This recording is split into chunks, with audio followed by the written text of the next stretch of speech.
Perjalanan kekristenan ke Tanah Batak bukanlah kisah yang berjalan mulus sejak awal. Pada tahun 1824, dua tokoh misionaris asal Inggris, Richard Burton dan Nathaniel Ward, menempuh jalur berat dari pantai barat Sumatera menuju lembah Silindung. Di sana, mereka diterima dengan ramah oleh masyarakat Batak, yang kala itu hidup dalam tatanan adat yang kuat dan terstruktur. Meski penyampaian ajaran baru dilakukan secara sederhana, hanya melalui bacaan tentang penciptaan dan keselamatan, masyarakat Batak menanggapinya dengan bijak, mendengarkan, mempertimbangkan, dan tidak tergesa-gesa dalam mengambil keputusan. Karena bagi mereka, adat bukan sekadar kebiasaan, tapi nyawa yang membentuk siapa mereka. Namun perjalanan itu tak berakhir bahagia.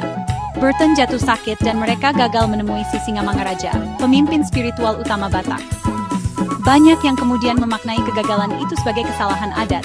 Dan kelak, saat dua misionaris lain datang di tahun 1834, Munson dan Lyman, mereka justru dibunuh oleh kelompok yang sudah trauma oleh peristiwa-peristiwa sebelumnya. Saat itu, Tanah Batak berada di tengah pusaran kekacauan.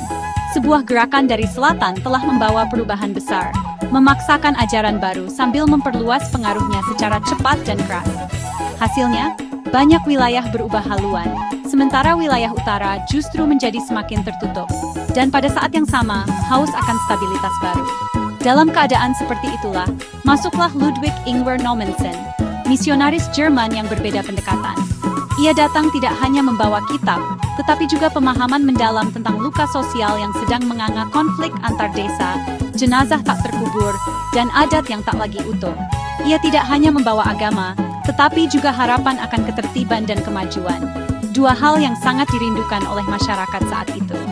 Dan dari sinilah, cerita besar itu mulai ditulis kembali, oleh tangan-tangan yang memahami bahwa iman tak bisa berdiri sendiri tanpa memahami manusia dan sejarahnya. Soli Deo Gloria.